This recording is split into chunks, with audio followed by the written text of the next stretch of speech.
For today's video, I do want to speak about Xavi's Barcelona and the top 4 most important players, right? These 4 players are going to be considered as the pillar to Xavi Hernandez's project. I think that it's very important for us to revolve ourselves around these 4 players, because if we can get these 4 players to perform at the highest level, Barcelona would be in a much different position. And I think that, like I've said, these 4 players will be the pillar to Xavi Hernandez's project, and they are considered as the untouchables for the squad. And I also believe that it's important to know who are going to be your 4 most important players, because if Barcelona want to regain their confidence, regain their identity, you need to know exactly who is going to be your foundation and how you're going to get the best from your group of players if you don't even know who are going to be your most important ones. So, like, for example, Pep Guardiola assembled probably the best team that has ever been assembled back in 2011. There was David Villa, there was Puyol, Piqué, Dani Alves, Abidal, Xavi, Busquets, Messi, but there were 4 very important players that were untouchable, right? This was the foundation of Pep Guardiola's Barcelona, and that was Messi, Iniesta, Xavi, Busquets, and maybe even Puyol, right? Those were the untouchables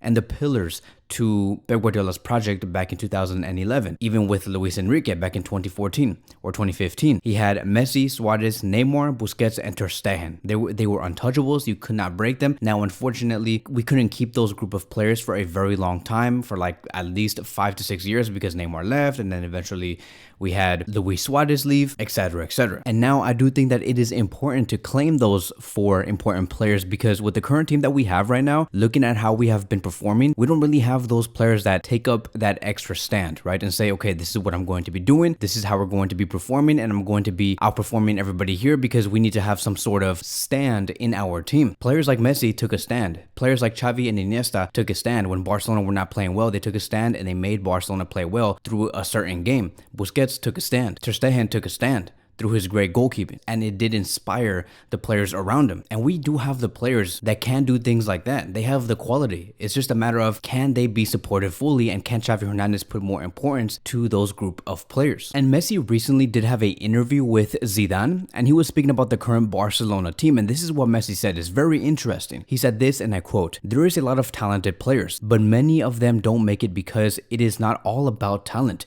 You need to work, put in effort, you need to sacrifice, you need to have respect, and you also need to have luck." This is him explaining what it takes to become a great foundational player to a certain team.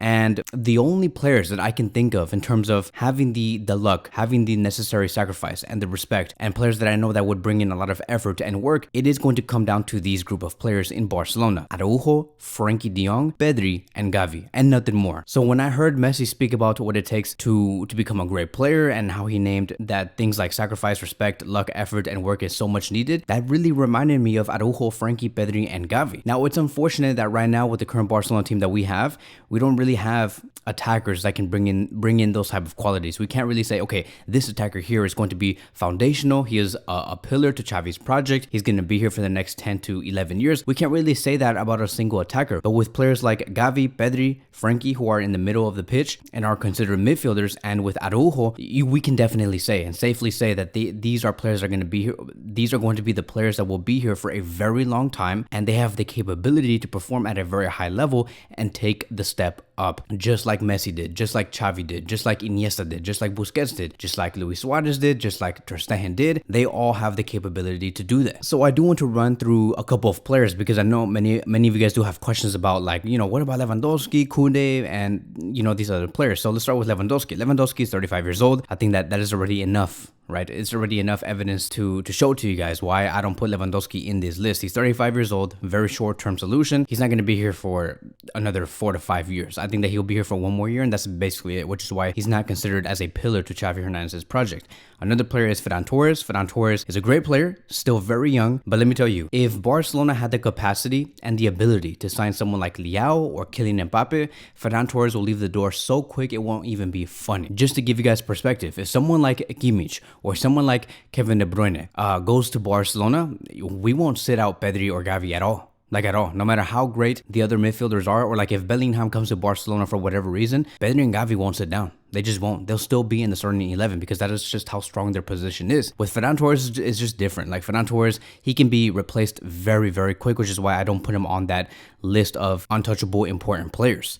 As for Lamine Yamal, I understand that many might say, but Kevin, come on, like Lamine Yamal is young and he's great. He's going to become the next Messi. Like, yes, exactly, right? Lamine Yamal is young, too young, as a matter of fact. There's not enough data. Me putting Lamine Yamal in this potential list of him becoming a pillar to the project is just only, this is how you add pressure to the youngsters, is making mistakes like that. It's saying, okay, Lamine Yamal, he had 4 to 5 good games. He has the style of Messi. He has to be one of the most untouchable players at Barcelona. He just has to, right? No, like that's not the way. Lamine Yamal needs to continue to perform like this, but for like another year. And I also want to see him play with the Spanish national team, right? To the first team and play in a Euro. Gavi and Pedri did. Frenkie did. Araujo played in the Copa America. So he delivered for Uruguay and he delivers for Barcelona. Frenkie delivers for the Netherlands and he delivers for Barcelona. Gavi and Pedri deliver for the Spanish national team and Barcelona. You need to showcase that you can deliver wherever, in whatever circumstance. Lamine Yamal has yet to do that, which is why I do say we need more data, and I don't put him on this list. As for Rafinha, like if only he had the 1v1 ability, I would have put him on this list. But because he doesn't have that natural 1v1 ability like Neymar or like Dembele, that is why I just don't put him there. If he had much more talent, I'm not saying that he doesn't, but if he had much more in terms of like the talent of 1v1s and bringing in that Jogo Bonito, right? He probably would have been on the list, but he's not. He doesn't have the necessary requirements to say, okay, this guy's going to be important. He's going to be untouchable. Even though I know that he works very hard and I can see his defensive displays, I don't see him on the list. I'm so sorry. I think that anybody can come over here and replace Rafinha in the future. Even Lamine Yamal, right? Like Lamine Yamal is already replacing Rafinha and he's 16 years old. So what makes you think that Rafinha makes it on the list if I don't even put Lamine Yamal on the list? But who knows what happens in these next 2 years? Because what if players like Vitor Roque comes in and he performs at such a high level, right? He scores so many goals in La Liga, scores important goals in the Champions League. The list could change. Vitor Roque could be on here in about 2 years from today, maybe even Lamine Yamal. But as of now, I don't go based off projections or what they could be in order for me to say, okay, like, this guy can be in one of the pillars of Xavi's project, right? We don't go based off projections. We go by actual facts, right? Gavi, Pedri, Frenkie, Araujo, they have all brought in actual facts, actual data, actual stats. We've seen the best version of them, like on TV, which is why they are meant to be on the list. Now, another one that you guys might be questioning is Koundé. Now, Koundé is very important to this current Barcelona team. He's very focused also, but I just have that feeling that Koundé can leave at whatever moment after this year is over. And I say that because I just feel like he has that personality, right? That says, okay, like I will give it my all for my current team, no matter what. And we do see that.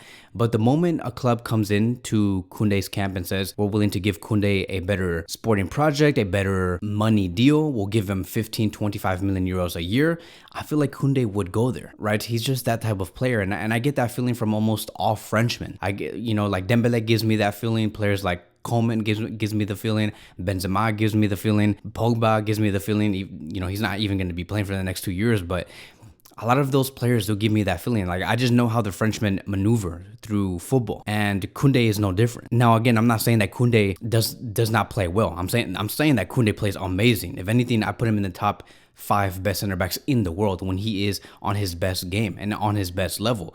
But I feel like that. I just feel like he's not as committed. I'm saying as committed. I'm not saying that he's not committed, but he's not as committed when you compare him to someone like Araujo or Frenkie de Jong that wants to stay at Barcelona no matter what. You can give Frenkie and Araujo 50 million euros a year. Like Liverpool can give that, PSG can give that, but they won't go to those clubs because they want to be at Barcelona, because they love the history of the club and they like what Barcelona stands for. So I don't see the same energy coming from Koundé. Like, just look at the way Araujo kisses the badge when he scores a goal. Look at the way that he celebrates every time he scores. They're very important goals. And the way that he speaks to the media and says that I love Barcelona forever, and that Barcelona is the club of my life. I'll do everything to protect this badge. Like, it's just a different energy, right? And I hope you guys do understand that. I don't see that coming from Koundé. Like I said, I know that Koundé is very important at Barcelona. I know that every time he's on the pitch, he truly does give 100%. He really does. But I also feel like he can be taken away so easily in the near future. So everything about him is going to have to change personally, meaning that I want to see how he does speak about the club to the media.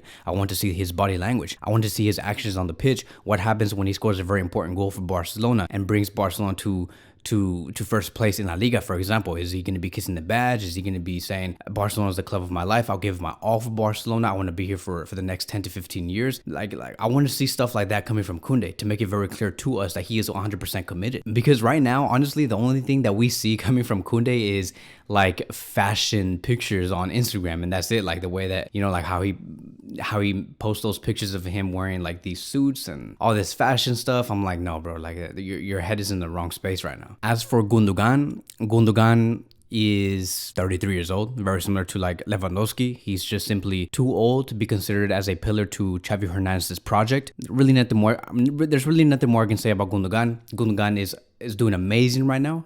He is definitely in the starting 11. I don't see anybody benching Gundogan right now. He's very important, but he's not a player that I would say, okay, he's going to be here until 2027 or 2028. With Pedri, Gavi, Araujo, and Frenkie, I can say that, but with Gundogan, no. The other players that I do want to speak about is the Joao brothers. Look, they just arrived. There's not enough data. I don't know if they're going to be good or not. They had a great beginning, by the way. They scored goals. They provided assists. They changed Barcelona attack on the short term, but they have to show so much more in the next 8 to 10 months for me to say something about them. They have to change their character, their numbers on the stats sheet, and the way that they speak about the club has to be different to the media. And that's it, right? There's not enough data for me to say anything about Joao Felix or Joao Cancelo. But as of now, I would put them out of the list. So speaking about the other 4 players, which is again Araujo, Pedri, Gavi, and Frenkie de Jong, I have already said enough about Araujo. Araujo is one of the captains of Barcelona. He puts the club first. He scores as if like he was Puyol, but reincarnated. And I can just see this player stay until 33 years old. And even though Barcelona right now are in a very low level, the only player that is still able to give 100% and shows 100% character, it is Araujo. Not even Gavi shows the exact same character, which is funny. Like like you guys know what I mean. Like the way that these players like act on the pitch, acting like they don't care, like they're not hungry, there's no ambition. Araujo is the only one that looks like he actually cares, which is why I do put him on the list. He's a true leader. As for Frenkie de Jong, look, there is 2 different teams at Barcelona right now. There's a Barcelona team without Frenkie and a Barcelona team with Frenkie. Having Frenkie in the starting 11 and playing on the field makes Barcelona so much better. And I think that you and me can agree on that, because the way that we see Barcelona today is not the same. It's just not the same. Ever since Frenkie got injured, we saw a very different and flat Barcelona, a Barcelona that cannot retain and control the ball in the middle of the pitch. We get out-controlled by many different teams. And yes, we have players like Gundogan, Pedri, Gavi, being there, but it's just not the same when Frenkie's not there. Barcelona need a player that can retain the ball, play in deep areas, eliminate players through dribbles, and have a good ball carrying speed. Frenkie de Jong brings all of that. Right, he does everything at 100% and with 100 miles per hour, which makes him unique, right? You cannot replace someone like Frenkie. There is no one like Frenkie de Jong. And his story is going to be crazy once his career at Barcelona is over, because remember, Barcelona wanted to sell Frenkie de Jong to Manchester United. Frenkie de Jong fought that, and he said, I'm not leaving. I'm going to stay here. I don't care if you guys want me out of here. I'm going to stay. And so he stayed, and then in the following season, he won the league, and he was one of the most important players of that team. So I see him very committed. I see him focused. I'm assuming that he's going to be even more focused when he does come back and bring even much more energy than ever before, because, he's going to become a father, and I heard many stories coming from a bunch of men stating that, like they change after they become a father, right? You just become a completely different person when you know that you have somebody to take care of, which is your son or your daughter. And, fatherhood really does change you. So I'm assuming the same thing is going to happen to Frenkie de Jong. And he is one of the captains of Barcelona. Xavi does trust him. And, he's so good that even if Moscardo, right, a Brazilian player, becomes the best CDM in the world, or if Zubimendi becomes one of the best CDMs in the world, and they come to Barcelona, they still won't bench Frenkie. That is how well Frenkie is today and how good he is. Frenkie will never be replaced, no matter what. You can place him as a lone pivot or a double pivot. He will give you the exact same performance and high level performance. Moving on towards Gavi. Now, there's a lot of hate and agenda always going behind Gavi. I don't know why the young generation just don't like Gavi. Many say that Gavi is just someone who likes to get yellow cards. He just likes to defend. But no, Gavi continues to prove the world wrong, why he is much more than just someone who likes to defend. He has shown multiple examples on knowing how to score score goals, providing important assists. He was ordered at one time to play as a false left winger, and he did that with no complaints, and he performed amazing. And now he's being ordered this season to play as a double pivot and become a CDM, meaning that he plays in much deeper central areas, and he is again outperforming, excelling to what he used to be. So Gavi only continues to get better, and he knows how to organize the ball. He knows how to organize play. He knows where to place the ball. He is someone who can retain the ball. When he does get pressured, he makes the correct decisions all the time. And I love the way that he counter presses, right? He intercepts the ball so well. He makes us win the ball as fast as possible, and we just need him centrally. So he is blossoming. And with the intensity that he brings and the attitude that he does have, he's a true listener of Xavi Hernandez, right? Xavi even said that, it's really hard to bench Gavi. And the reason why Xavi would want to bench Gavi is because he needs rest, and he knows that. But it's so hard to bench Gavi when you see Gavi intercepting the ball, defending, winning 1v1s, and you never see him tired. Like, he's literally Vidal, but with much more technical power. Or we can say he's literally a Mascherano with technical power, intercepting abilities. But the only difference is that Gavi knows how to move with the ball in tight spaces. Mascherano did not have that capability. So it's just crazy. And the same thing can be said with Pedri. Pedri gives the organization. He knows how to retain the ball. Very similar to Gavi, but Pedri is much more of a number 8, and he knows where to place the ball when there is like a very tight play, and you know you're about to lose the ball. Pedri comes in there and he's like, okay, we're going to be switching the ball to the other side of the field. He always makes the correct decisions, and so Pedri is, I would say, a number 8, while Gavi is a true number 6. Now, it's unfortunate that we haven't seen a prime Pedri because he gets injured almost every 2 or 3 months, so he never really gains rhythm.